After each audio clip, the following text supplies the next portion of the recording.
comunicadora popular, Orlenis Ortiz, venezolana ella, que está acompañando a la tripulación y siguiendo de cerca lo que sucede con el avión y fundamentalmente con la tripulación y dando las crónicas y relatando qué es lo que sucede. Le vamos a dar la bienvenida, vino Orlenis a conocer nuestro canal y nos llena de gusto. Bueno, ¿cómo está Orlenis? Todo esto es para la televisión, uno actúa, ya charlamos, por supuesto, hicimos una nota con Orlenis que después la vamos a poder compartir, pero brevemente queríamos recibirte, mostrarte nuestra casa y fundamentalmente escuchar y que nos cuentes un poco cuál es la situación, qué es lo que está pasando, cuál es el origen de esta detención del avión y de la tripulación y en qué estado se encuentran hoy. Bueno, primero muchísimas gracias por la invitación, además de este lugar, el corazón de la comunidad, que es un lugar que reivindica muchísimo la esencia de la comunicación popular, así que muchas gracias. Pues bueno, estamos allí todavía haciendo seguimiento, 80 días se cumplen hoy de esa retención ilegal que hemos denominado públicamente secuestro porque hay un matiz allí que a veces confunde a la gente. En Venezuela resuena mucho la palabra secuestro porque allá lo asimilamos como un delito, un secuestro es un delito, mientras que en Argentina se utiliza como sinónimo de retención, de comiso de alguna cosa, ¿no? Pero bueno, igual que aquí está aplicando lo mismo que se consigue en Venezuela. La doble acepción, sí, tiene la doble acepción. Bueno, pero jurídicamente se ha manejado la palabra secuestro como una cuestión que no apela al tema del delito, pero igualito está haciendo de esa forma como lo concebimos así desde la vía del delito porque es ilegal, la retención es absolutamente ilegal. No hay ningún fundamento jurídico explícito que diga están acusados de esto, no han encontrado en más de 130 medidas de prueba que han analizado ninguna cosa que compruebe las hipótesis.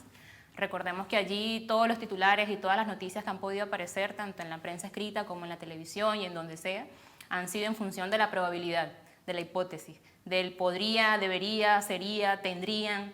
Entonces, nunca teniendo un insumo realmente que te diga, mira, sí, ellos están acusados de esto y por eso están siendo retenidos en Argentina. Esa situación sigue en las mismas condiciones cuando analizamos el fallo del juez del pasado 2 de agosto, si mal no recuerdo la fecha exacta, donde dice que analizaron todas estas medidas y nada arrojó ninguna cosa que comprobara las hipótesis.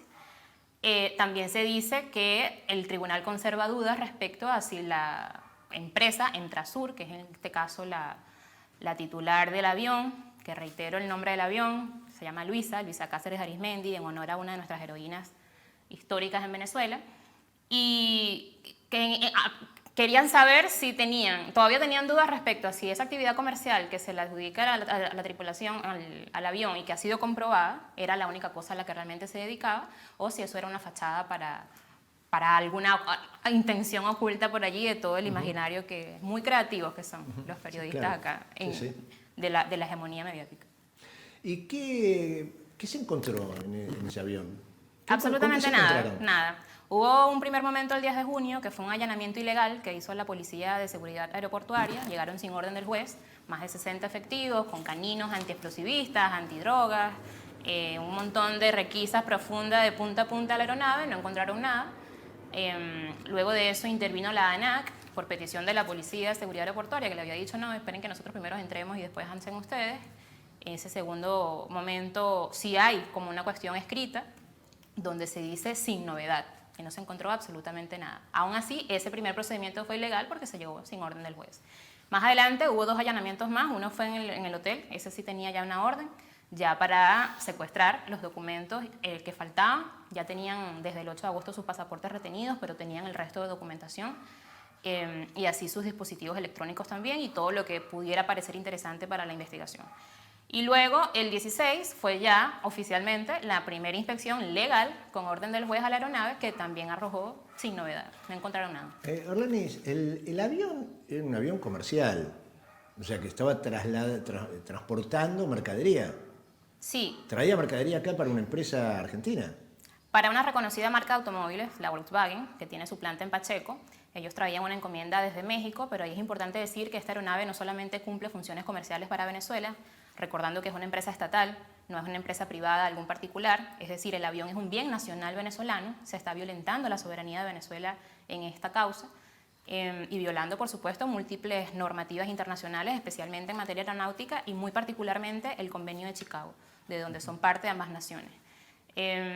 pero sino que también hace labores humanitarias. De hecho, antes de este vuelo que viene desde México y hace parada en Venezuela para recargar combustible y se viene directo a Buenos Aires, venían de Surinam. Eso fue el 3 de junio.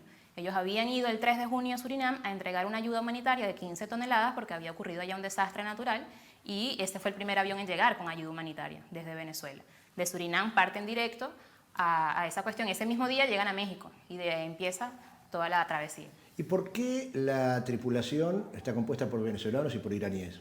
Porque esa es la primera fake news que todavía persiste, y es el hecho de llamar al avión venezolano iraní, cuando en realidad tiene matrícula venezolana, el Estado de Irán no tiene ninguna potestad sobre la aeronave, fue comprado a la empresa Mahan Air, a la aerolínea Mahan Air, y a partir de allí ese contrato de compraventa implica que hay también un periodo de instrucción para que quienes van luego a pilotear esa aeronave sepan hacerlo, porque si bien todos son pilotos, los que están en la tripulación lo son de otro tipo de naves. Esto es una aeronave de gran envergadura, son un 747 gigantesco, de hecho aquí cuando aterrizaba generó mucha impresión por el tamaño que tiene. Y bueno, como parte de ese contrato está también la transferencia de conocimiento y la transferencia de capacitación para luego capacitar. Es decir, para que no solamente se formen los pilotos y sepan manejar esta aeronave, sino para que luego también instruyan a otros pilotos para que ya en ese momento tengamos nosotros nuestra autonomía en ese sentido y dejemos de depender de la capacitación de los instructores iraníes.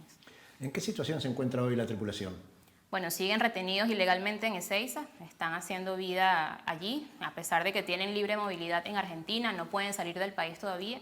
Ese grupo de 12 que en ese último fallo del juez, el 2 de agosto, el primero o el 2 de agosto, autorizó el levantamiento de la prohibición de salida del país a 12, separó como en ese fallo el grupo en 3 partes. La primera parte, 12 tripulantes, 11 de ellos venezolanos y un iraní, donde ya se les había analizado todos sus dispositivos y bueno, no se les había encontrado ninguna conexión al respecto. Luego un grupo de 2, otros 2 iraníes, a los que les faltaba analizar todos los dispositivos, imagínate, más de 70 y no sé cuántos días ya en ese momento, pendientes de la traducción de los archivos de sus dispositivos, porque están en idioma persa o farsi. Claro. Entonces, demasiado tiempo para que ese sea el pretexto de retenerlos todavía. Pero bueno, estos 2 se incorporaban luego, cuando ya terminaran esta fase, a ese grupo de 12 inicialmente, a los que se le levantaría la medida de prohibición, y quedaban 5, donde están el capitán de la aeronave, que es Ghasemi, y el piloto iraní, que es contra quien más se ha bombardeado mediáticamente, acusándolo de 1000 cosas, sin ninguna prueba. Todos son suposiciones, otro compañero iraní y otros 3 venezolanos, los 2 gerentes de la aeronave, de Entrasur, perdón, el gerente de operaciones, el gerente de administración y finanzas, y un tercer compañero venezolano que es el inspector de control de calidad, el técnico, uno de los técnicos de mantenimiento. Entonces, esos eran como las 3 separaciones que se hizo. Estaba posible la opción de que pudieran apelar la contraparte, y ahí hay un dato curioso porque quien es querellante en la causa es la DAIA, pero la DAIA no apela el fallo del juez, sino que apela a la fiscal. Entonces esa apelación está todavía apelando, ella apela a que se opone al levantamiento de la medida de la prohibición de salida del país de los 12, mientras que la defensa apeló a que todavía retuvieran a los otros 5. Entonces esas 2 apelaciones se encuentran en este momento en la Cámara de Apelaciones de La Plata, que es la que compete al respecto, se sigue todavía a la espera de esas decisiones y a la espera del fallo final del juez al respecto, se tiene una nueva defensa. Y bueno, hay allí mucha dinámica en espera. Que ahorita están ellos todavía allí, ahora por lo menos con una dosis de alivio en términos afectivos, porque se organizó una misión especial desde Venezuela, desde el gobierno venezolano, para que trajeran acá a sus familiares, solamente por el momento a los familiares de los 14 venezolanos, y están compartiendo en este momento, aunque sea por unos días, mientras la cuestión sigue desarrollándose. Bueno, gracias por tu presencia acá en Urbana TV. Transmitirte y transmitirle al pueblo venezolano a través tuyo. Sabemos que tenés mucha potencia en las redes y que muchos compatriotas te siguen, te leen. Para nosotros es una afrenta, del mismo modo que la viven ustedes. Esto es de una indignidad inadmisible, la retención del avión. Siempre digo, revisar la historia, todo lo que hizo el pueblo, los lazos que tenemos con el pueblo venezolano, con el pueblo bolivariano, desde aquel Guayaquil entre San Martín y Bolívar, en la gesta emancipadora, y viniendo más acá en el siglo XX, la actitud que tuvo el pueblo venezolano en solidaridad con nuestro pueblo, con nuestra patria, cuando el imperialismo británico, de la mano del imperialismo estadounidense, llevaron adelante la guerra de Malvinas, para ratificar su intromisión y su apropiación de nuestro territorio. Todo lo que sucedió después de la mano del comandante Chávez, de asistencia, de intercambio recíproco, de crecimiento de nuestra región. Encontrar esta actitud hoy impulsada por la justicia argentina, por el Poder Judicial, pero a la cual el gobierno nacional no le está dando respuesta, es realmente eso, una afrenta, una indignidad que nosotros repudiamos. Así que toda nuestra solidaridad y ojalá podamos resolver esto prontamente. Que así sea. Muchas gracias por el espacio.